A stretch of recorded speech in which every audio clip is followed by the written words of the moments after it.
بسم اللہ الرحمن الرحیم۔ قرآن مجید فرقان حمید کو ملاحظہ فرمائیں تو اللہ تعالیٰ نے فرمایا اور بات کی منافقین کی، فرمایا جب منافقین سے کہا جاتا ہے نا ایمان لاؤ، وَإِذَا قِيلَ لَهُمْ آمِنُوا، جب ان سے کہا جاتا ہے ایمان لاؤ، کما آمن الناس، جس طرح دوسرے لوگ ایمان لائے، یعنی جس طرح میرے نبی کے صحابہ ایمان لائے۔ یہ بالکل پہلا سپارہ ہے اور آپ ان آیات کو دیکھ لیں، بالکل دوسرا رکوع ہے یہ سورہ بقرہ کا۔ وَإِذَا قِيلَ لَهُمْ آمِنُوا، جب ان سے کہا جائے ایمان لاؤ، کما آمن الناس، جیسے صحابہ ایمان لائے۔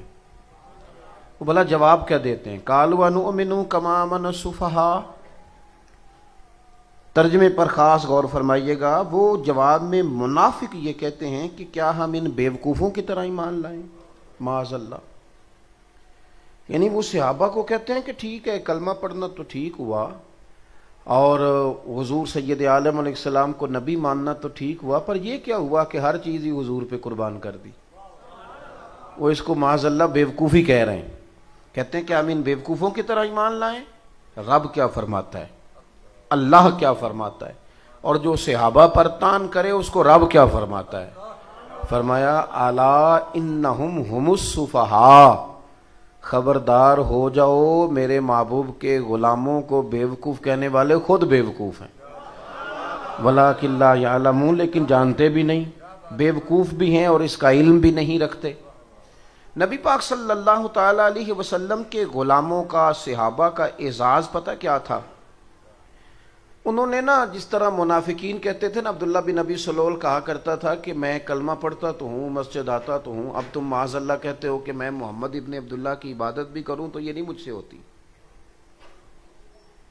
محبت کو ظالموں نے عبادت دیا قرار، تو وہ اس طرح غلامی کرنا، اس طرح پیار کرنا، نبی پاک صلی اللہ علیہ وسلم کے ساتھ وابستہ ہونا، وہ اس کے لیے تیار نہیں ہوتے تھے۔ آپ میری طرف دیکھیں جی، اللہ آپ کو جزائے خیر دے، چند باتیں آپ سے عرض کرنی ہیں اور عصر میں وقت بھی تھوڑا ہے، اللہ تعالیٰ آپ کو بہت ساری برکتیں عطا فرمائے۔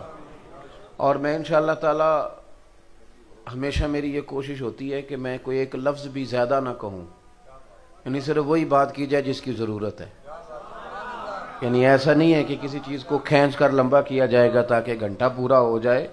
انشاءاللہ تعالیٰ وہی بات کریں گے جس کی بڑی زیادہ ضرورت محسوس کریں گے، اور کوشش کروں گا کہ ایک ہی آنسو میں کہہ جاؤں گا میں دل، طوفان بھیجا لانے سے بھی یا چشم فائدہ، دو اشک ہی کافی ہیں اگر اثر کریں تو۔ عزیز دوست، یاد رکھیں کہ صحابہ نے حضور سے پیار کیا ہے۔ یہ محبت جب ہو جاتی ہے نا کسی سے، یہ بڑا ہی کمال کرتی ہے، شرط یہ ہے کہ ہو جائے۔ کچھ لوگوں کو ہوتی نہیں، خالی دعویٰ کرتے ہیں، ہو جائے تو پھر بہت سارے بندہ وہ والے کام بھی کرتا ہے جو روٹین میں اس نے کبھی کرنے۔ ایک مثال داتا گنج بخش علی اجویری رحمۃ اللہ علیہ نے دی ہے کشف المعجوب کے اندر۔ داتا صاحب فرماتے ہیں کہ حضرت عبداللہ ابن مبارک جو صوفیاء کے بھی اور محدثین کے بھی امام ہیں، حضرت عبداللہ ابن مبارک فرماتے ہیں کہ مجھے توبہ کرنے سے پہلے ایک عورت سے پیار ہو گیا تھا۔ سمجھانے کے لیے داتا صاحب نے لکھا ہے، 1000 سال پہلے سبق پڑھاتے ہیں، کہتے ہیں میں رات اس کے گھر جاتا تھا تو ساری رات ہی میں سردیوں میں گھومتا رہتا تھا۔ وہ 2-4 منٹ کے لیے کبھی چھت پہ آ گئی اور آ کے کہہ گئی کہ آج رش بڑا ہے، ملاقات نہیں ہو سکے گی۔ ساری رات میں گھوما، ساری رات رہا، وہ 2 منٹ آئی، پتہ نہیں بہانہ لگا کے چلی گئی، لیکن فرماتے ہیں نہ مجھے اس پہ غصہ آیا، نہ مجھے یہ لگا کہ میں نے کل نہیں آنا۔ فرماتے ہیں کہ میرے دل میں پھر بھی آواز آتی تھی کہ بیچاری مجبور ہے، کسی تکلیف میں ہے، پیار جو تھا۔ فرماتے ہیں ایک رات میں ساری رات ہی کھڑا رہا، اور وہ سحری کا وقت آئی، 2 جملے کہہ کے چلی گئی۔ جب میں لوٹ رہا تھا نا واپس تو فجر کی اذان ہو رہی تھی، میرے اندر سے آواز آئی، عبداللہ اگر ایک بی بی کے لیے تو ساری رات کھڑا رہ سکتا ہے تو رب رسول کے لیے بھی کھڑا رہ سکتا ہے۔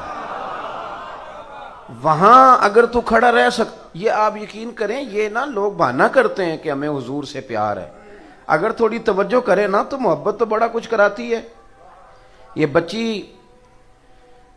امیر گھر کی اور لاڈلی بیٹیاں ہماری، باپ بھی پیار کرتا ہے، اماں بھی پیار کرتی ہے، محبت کرتی ہے. ہوتا یہ ہے کہ وہ اللہ تعالیٰ آپ کو جزائے خیر دے جی، پیسے آ گئے، جتنے آ گئے اتنے بھی بڑے ہیں میرے لیے. اللہ آپ کو جزائے خیر. پیسے لینے کے لیے آتا تو پھر تو آنے سے پہلے کوئی حساب کتاب کرتا نا. اللہ آپ کو جزائے خیر دے. سانو تخت ہزارے دی لوڑ کیے نالے کی لگے شہر بمبول دے نال، اسی تے اپنی بال کے سیکنے ہیں. سانو کی لگے کسی اور دے نال. ہم ذرا اس معاملے میں بے نیاز ہیں. اللہ آپ کو جزائے خیر عطا فرمائے. تو آپ نہ بس میری بات پہ توجہ کریں، یہ میرے لیے زیادہ ضروری ہے. عزیز دوست غور فرمائیں، بچی بڑی پیاری بڑی لاڈلی، تو اس کی اماں اسے کہتی ہے کہ بیٹے سویرے اٹھا کر، تو دیر سے اٹھتی ہے تو جب تو جائے گی نا، اذان ہو رہی ہے جی.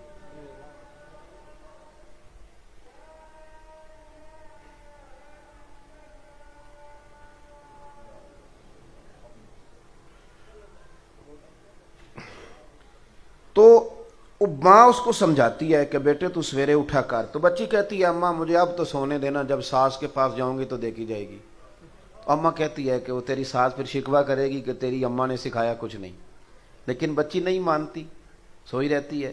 پھر شادی ہو جاتی ہے، اس کا خامند اسے کہتا ہے کہ تو سویرے نہیں اٹھتی، میری اماں اعتراض کرتی ہے جلدی اٹھا کر. کہتی ہے کوشش کرتی ہوں پر نہیں نا میری آنکھ کھلتی. بڑی تنقید، بڑا اس پر اعتراض، پر نہیں اٹھتی. لیکن پھر اللہ تعالیٰ نا اسی بیٹی کو ایک بیٹا عطا کرتا ہے. وہ جو سویرے فجر کے وقت 6 بجے بھی نہیں نہ اٹھتی تھی، اس کا بیٹا رات کو وہ اٹھتی بھی، اور پھر جب اٹھتی تھی 6 بجے تو پھر بھی وہ گھنٹہ لگاتی واش روم جانے میں، تیاری کرنے میں. اٹھتی ہے تو پھر بھی بڑی سست ہے. لیکن اسی بیٹی کو اللہ نے ایک بیٹا دیا جو سویرے نہیں اٹھتی تھی. اس بیٹے نے نا 2:30 بجے رات کو ہلکی سی سی کی ہے، صرف سی ہلکی سی، پورا رویا بھی نہیں. پتہ ہی نہیں چلا کب باورچی خانے میں چلی گئی اور دودھ ڈال کے بھی لے آئی ہے. اب اسے پوچھو کہ اب آنکھ کس طرح کھلتی ہے. چلیں ایک مثال اور دیتا ہوں، وہ ذرا جلدی سمجھ میں آئے گی. میں ایک مثال اور دیتا ہوں. آج کل نا ہمارے بچے جا کے برگر کھا آتے ہیں رات کو، گھر آ کے بتاتے نہیں. تو اماں بیچاری منتیں کرتی ہے پتر کھانا کھا لے، تو کہتے نہیں آپ لوگوں نے آلو مٹر پکایا، میں نے نہیں کھانے، حالانکہ کھایا ہے برگر. تو 2-4 دفعہ اماں کہتے ہیں میرا بیٹا بتا کیا کھانا ہے. تو ابا جی قریب سے نا میری طرح کہہ دیتے ہیں چپ کر، بھوک لگے گی تو آپ ہی کھا لے گا، تو چھوڑ. لیکن وہ ہے ماں، وہ پھر منتیں کرتی ہے. وہ کہتی ہے چل تو جو کہتا ہے. جب تک اسے یقین نہ آ جائے کہ اس نے کھا لیا وہ سوتی نہیں. وہ کسی دانشور نے کہا تھا کہ ایک شخص کی بیوی فوت ہو گئی تو اس نے ایک اور نکاح کر لیا. تو ایک بیٹا تھا 8-10 سال کا، سوتیلی ماں کے ساتھ رہتا تھا. تو کچھ دنوں کے بعد پوچھا کہ بیٹا تیری پرانی اماں ٹھیک تھی یا یہ ٹھیک ہے؟ تو کہنے لگا ابا یہ سوتیلی ماں ٹھیک ہے. اس نے کہا وہ کیوں؟ کہنے لگا وہ پرانی جو سگی اماں تھی وہ جھوٹ بڑے بولتی تھی، یہ سچ بولتی ہے. اس نے کہا کس طرح؟ تو کہنے لگا ابا جب میں سگی اماں کے ہوتے شرارت کرتا تھا تو وہ کہتی تھی کہ آج تجھے روٹی نہیں دینی، لیکن جھوٹی تھی. آدھا گھنٹہ نہیں گزرتا تھا تو گلیوں میں ڈھونڈتی پھرتی تھی کہ میرے پتر نے روٹی نہیں کھائی. اتنی جھوٹی، ابھی کہہ رہی تھی نہیں دینی. اور یہ جو آئی ہے یہ سچی ہے. میں شرارت کرتا ہوں تو کہتی ہے روٹی نہیں دینی، پھر میں ساری رات روتا بھی رہوں تو نہیں دیتی. سچی. اس نے کہا تھا عشق ایک ڈھونگ ہے. میں نے پھر اسے کہا تجھے عشق ہو خدا کرے، پھر کوئی تجھے اس سے جدا کرے، پھر تو اسے تسبیحوں پہ پڑا کرے، پھر تو گلی گلی پھرا کرے، پھر تو اسی کا نام جپا کرے، پھر میں کہوں کہ عشق ایک ڈھونگ ہے اور تو نہیں کہا کرے. صحابہ کرام کو نہ پیار ہو گیا مدینے والے سے. جینا مرنا اٹھنا بیٹھنا اوڑھنا بچھونا، مطلب توجہ لگ گئی. آپ کو ہو جائے صحیح کسی سے پیار، آج بھی ہو جاتا ہے. یہ جوان بچہ ساری زندگی پردیس نہیں نکال آتا. بچوں کا کچھ بن جائے، بچوں کا کچھ بن جائے، بچوں کا کچھ بن، پیار جو ہو گیا. یہ نہیں چاہتا کہ میرے بچے کمزور رہیں. اگر محبت خالص ہو جائے تو وہ کام بھی کراتی ہے جو بندہ روٹین میں. حضرت صدیق اکبر رضی اللہ تعالیٰ عنہ اپنے مزاج کے لحاظ سے نرم طبیعت کے آدمی. بچوں کو بھی کبھی نہیں جھڑکا, ٹھنڈے آدمی اور اطمینان کے ساتھ وقت گزارنے والے, اور صحابہ کرام میں نرم مزاج آدمی. لیکن ایک دن ان کے والد آئے حضور کی بارگاہ میں اور آ کے کہنے لگے کہ یہ کیا ہوا, یہ کیا سکھایا ہے معاذ اللہ آپ نے. حضور نے فرمایا کیا ہوا؟ کہنے لگے آج مجھے ابو بکر صدیق نے تھپڑ مارا ہے. حضور نے فرمایا بلاؤ ابو بکر کو. حاضر خدمت ہوئے, گردن جھکا کے کھڑے ہو گئے. حضور فرمانے لگے ابو بکر لوگوں کو تو یقین ہی نہیں ہو رہا, آپ باپ کو ماریں گے؟ آپ نے تو بچوں کو نہیں کبھی جھڑکا, یہ کیا ہوا؟ تھوڑی دیر گردن جھکائے رکھی. کریم فرمانے لگے آپ بولتے کیوں نہیں؟ جناب صدیق اکبر نے سر اٹھایا تو داڑھی آنسوؤں سے بھری ہوئی تھی, رو پڑے. کہنے لگے یا رسول اللہ میرے ابا سے کہیں یہ خنجر اٹھائیں اور میری گردن کاٹ دیں, میں سی بھی نہیں کروں گا, پر حضور ان سے کہہ دیں یہ آپ کی شان میں کوئی بات نہ کریں. ان سے یہ کہہ دیں سونیا یہ میری مجبوری سمجھیں, میں سارا کچھ سہ لیتا ہوں, پر مدینے والے کی کوئی بے ادبی کرے مجھ سے سہا ہی نہیں جاتا. آج میرے باپ نے آج آپ کی شان میں بے ادبی کی ہے. حضور میرے پاس ہاتھ ہی تھا, میں نے تھپڑ مارا ہے, مجھے اللہ کی عزت کی قسم اگر تلوار ہوتی تو آج ابا کا سر کاٹ دیتا. یہ جنون, یہ کیوں لوگوں کے لیے مشکل ہے نماز پڑھنا؟ اس کو سوچیں کبھی آپ, کیوں مشکل ہے لوگوں کے لیے؟ بڑا نیک, بڑا دیندار, پرہیزگار, حاجی نمازی آدمی, لیکن شادی والے دن وہ بھول جاتا ہے سارا دین. اسے بھول جاتا ہے کہ آج برات ہے تو آج بھی میں عاشق رسول ہوں. ناراض ہو گئے ہو؟ اللہ آپ کو خوش رکھے, ہو بھی جاؤ گے تو کوئی مسئلہ نہیں, اس لیے کہ میں صحیح بات کر رہا ہوں. او بھائی دیکھیں نا, کسی بندے کے نیک نمازی ہونے کا پتہ تو تب چلے گا جب اس کے بیٹے کا بیاہ ہوگا, جب اس کے گھر میں ولیمہ ہوگا, جب کسی کا انتقال ہوگا, اب پتہ چلے گا یہ کتنا نیک ہے.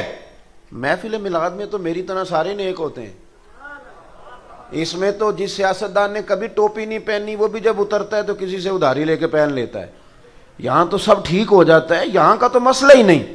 مسئلہ تو تب بنے گا کہ جب ہم اپنے گھر کے اندر بھی رسول اللہ کی محبت کو نافذ کریں گے, جب ہمارا رواں رواں حضور سے پیار کرے گا, لب و لہجہ اور ہماری باطن کی توجہ بھی حضور کی جانب ہوگی.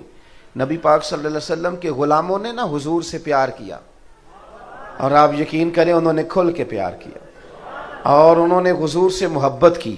اور کمال دیکھو, ایک بات یاد رکھنا, بغیر محبت رسول کے بھی بہت سارے لوگ ہیں جو دعویٰ کرتے ہیں کہ میں قرآن و سنت جانتا ہوں, میں پڑھتا ہوں, کہتے ہیں میں محبت کرتا ہوں تو تبھی تو مسجد آتا ہوں. لیکن یاد رکھنا, کچھ مہمان ان سے بندہ ملنے جاتا ہے تو میں اکثر دوستوں سے کہتا ہوں کہ دو قسم کی شادیوں پہ ہم جاتے ہیں. ایک وہ شادی پہ جاتے ہیں جس پہ ابا بھیجتا ہے کہ جا بیٹے شریکے کی شادی ہے, تو بیٹا کہتا میرا نہیں دل کرتا شریکہ, میں نے نہیں جانا. کہتے چلا جا, تو وہ جاتا ہے پر این ٹائم پہ اور آ جاتا ہے. اور ایک رشتہ داری بھی کوئی نہیں, تعلق بھی کوئی نہیں, پر پیار بڑا گہرا ہے, کلاس فیلو ہے, محبت بڑی ہے. وہاں ٹائم کے ٹائم نہیں جاتا, وہاں وہ جاتا ہے برات سے 2 دن پہلے, اور پی ایچ ڈی آدمی ہے, ایم فل آدمی ہے, ایم کام آدمی ہے, مالدار ہے, تگڑا ہے, لیکن دیگیں پکواتا ہے جا کے, وہ ڈیوٹیاں کرتا ہے, وہ صفائیاں کراتا ہے. اس سے پوچھو کہ ایک شادی پہ تو کہہ رہا تھا دل نہیں کر رہا, اور یہاں تو وقت پہ آ گیا ہے, تو کہتے ہیں ان سے اختلاف چلتا ہے, اور یہاں جو آیا ہوں اس سے میرا پیار چلتا ہے. آپ بات کو سمجھ لیں, ہمارے بزرگوں نے جو محبت رسول پر زور دیا, ہمارے بزرگوں نے جو حضور کی غلامی کا درس دیا, تو انہوں نے کہا کہ جب پیار کرو گے نا پھر دین بوجھ نہیں بنتا, پھر تکلف نہیں ہوتا, پھر انسان کو زندگی اس کی مزیدار ہوتی, پھر اسے سکون ملتا ہے, اسے وارفتگی نصیب ہوتی, اسے ذوق آتا ہے. حضرت سیدنا انس بن مالک فرماتے ہیں, صاحب طبقات نے روایت لکھی ہے, نبی پاک صلی اللہ علیہ وسلم نے نا ایک جنگ کے موقع پر صحابہ سے فرمایا کہ ہر بندہ لائے آج کچھ نہ کچھ, اور جنگ میں پیش کرے, بہت زیادہ ضرورت ہے مجاہدین کے خرچے کے لیے, ہر بندہ چندہ دے. جب حضور نے کہا نا ہر بندہ دے, تو کہتے ہیں کہ عبداللہ مزنی نام کے صحابی تھے, بیچارے غریب تھے. غریب زندگی ڈر کے گزار دیتا ہے, وزیر سے بھی ڈرتا ہے, پیر سے بھی ڈرتا ہے. حالات کے سہمے ہوئے لوگوں کو بتا دو, حالات بدل جاتے ہیں, ایک جیسے نہیں رہتے. یہ بیچارہ ڈرتا ہے، سہما رہتا ہے، اور اسی لیے لوگ اسے مایوس کر دیتے ہیں۔ پھر آہستہ آہستہ ان لوگوں کی صلاحیتیں جو ذہنی ہوتی ہیں وہ ختم ہونے لگتی، یہ سمجھتے ہیں کہ شاید ہم معاشرے کے معزز طبقات میں بیٹھ نہیں سکتے۔ حضور نے فرمایا ہر بندہ لائے، حضرت عبداللہ مزنی، کچھ لوگوں نے ایک اور نام بھی لکھا ہے صحابی کا، وہ کہتے ہیں میرے پاس کچھ بھی نہیں تھا، لیکن حضور نے فرمایا نہ لاؤ، کہتے ہیں پھر میں اٹھا اور میں نے ایک شخص کے باغ میں جا کے کہا مزدوری ملے گی؟ وہ یہودی تھا، اس نے اپنی طرف سے نا سخت مزدوری بتائی، وہ پانی نہیں نکالتا جو آگے بیل لگایا جاتا ہے، کہنے لگا میرا بیل مر گیا ہے اور مجھے آج کچھ گھنٹوں کے لیے ضرورت ہے پانی۔ او میرے بھائی میں آپ کو داستان نہیں سنا رہا، یہ وہ چمکتے ہوئے تارے ہیں کہ جن کو دیکھ کر فرشتے بھی رشک کیا کرتے تھے۔ عجیب کام کراتی ہے محبت، عجیب کام کراتی ہے۔ اس صحابی نے پتہ کیا کیا، جہاں بیل ڈیوٹی کرتا ہے وہاں گلے میں پٹا ڈال لیا اور اس کنویں کے گرد گھومنا شروع کر دیا، تینوں لب دیاں آپ گواچے، سانو اپنی خبر نہ کوئی، ساتھوں پارے نہیں ککھ گلیاں دے، تے سانو تے آخ دے لوگ شدائی، اسا ننگ نموس دا ساڑ تے چولا، او سجنا گل پہنے تاج گدائی، آزم اپنا آپ گوایا ہی تا یار نے چاہتی پائی۔ فرماتے میں وہاں گھومتا رہا، آخر انسان تھا، نازک وجود تھا، تھوڑا جسم پھٹ گیا اور چند کلو کھجوریں مجھے مزدوری میں ملی۔